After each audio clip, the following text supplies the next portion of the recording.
She got promoted fast because she was sleeping with the director. Within just 3 months, Emily Scott, a 27-year-old newcomer from Iowa, had become the head of marketing at the New York headquarters of Stonewell Media. So fast, in fact, that most people still didn't know her last name before it appeared on the budget board, with a salary triple that of her predecessor. What's so special about her? That question hovered quietly around the coffee machine on the 16th floor. No one dared speak it aloud, but they all thought the same. Emily wasn't smarter, sharper, or more creative than others. But she had something no one else did: private dinners with CEO Thomas McGrath, a 43-year-old married man. But what made this story spiral was one hacked security camera. And that camera would set off a chain of events that nearly cost Emily not just her job, but her freedom. It was a late Thursday night, and the Stonewell Media office glowed only dimly from the marketing department. Emily and CEO McGrath stepped into the private elevator on the 17th floor, rarely used and out of sight. They didn't know one of the old hallway cameras had just been replaced by IT after a small electrical fire the week before.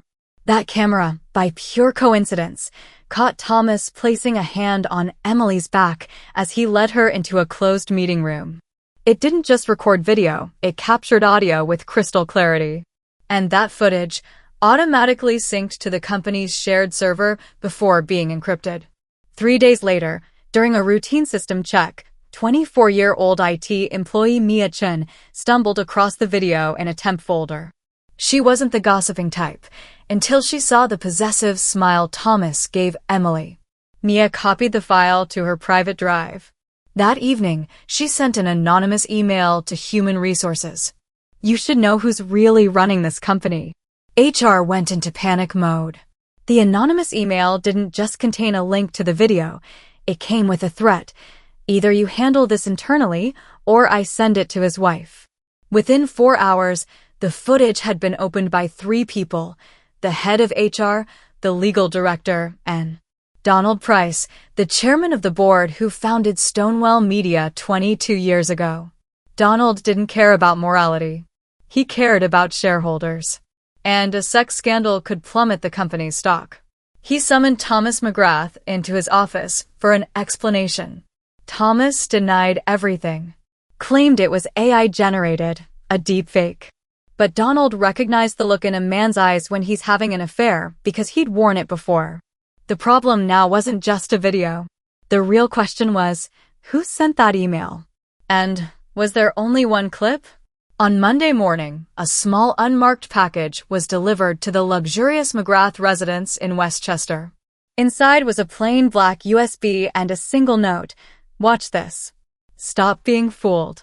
Margaret, Thomas's 45-year-old wife and a former investigative journalist, knew how to stay calm. She didn't scream. She didn't cry.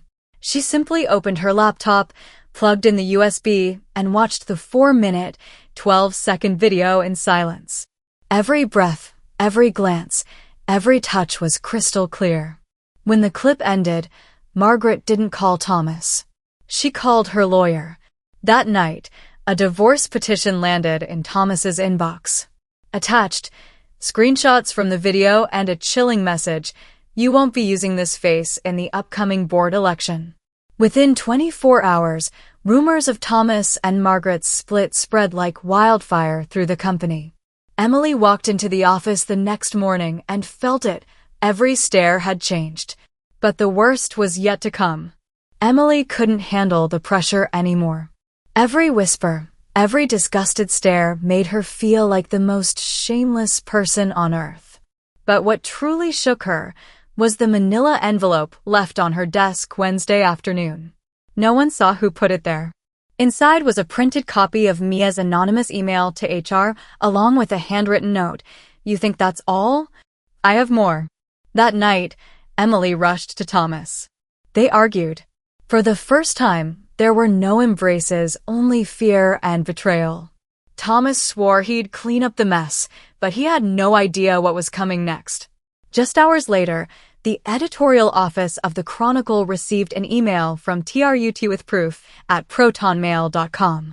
Attached were videos, private emails between Emily and Thomas, restaurant receipts, and a financial report from accounting, showing the marketing budget had been manipulated to fund a phantom project. By Friday morning, Emily Scott's name was plastered across the NYC Executive Scandal's front page. She became the symbol of corporate misconduct. Her phone wouldn't stop ringing. But it wasn't Thomas calling. It was the FBI. When FBI agents knocked on Emily's apartment door that Saturday morning, she wasn't shocked anymore, just stunned by how far this had gone beyond the affair. Emily Scott, you are being summoned in connection with federal-level financial fraud for your role in authorizing the misuse of corporate funds for personal benefit. She froze. Thomas had told her everything was handled, that those expenses were approved from the top. But in reality, Thomas had used Emily's name to authorize every fund transfer, making her the official signatory. In the interrogation room, Emily told everything. About the relationship, about the meetings, about how Thomas promised everything will be fine. Her testimony unlocked a deeper investigation, revealing hidden expenditures, shell companies, and even international money laundering. Thomas McGrath was arrested that weekend. The scandal was dubbed the Stonewall Affair. As for Emily, thanks to her full cooperation and key witness status, she avoided prison, but her name was forever blacklisted in the corporate world. She moved back home, quietly. But some nights, when she stared at the ceiling, she remembered that camera. And one haunting question. What if I had just walked away that day?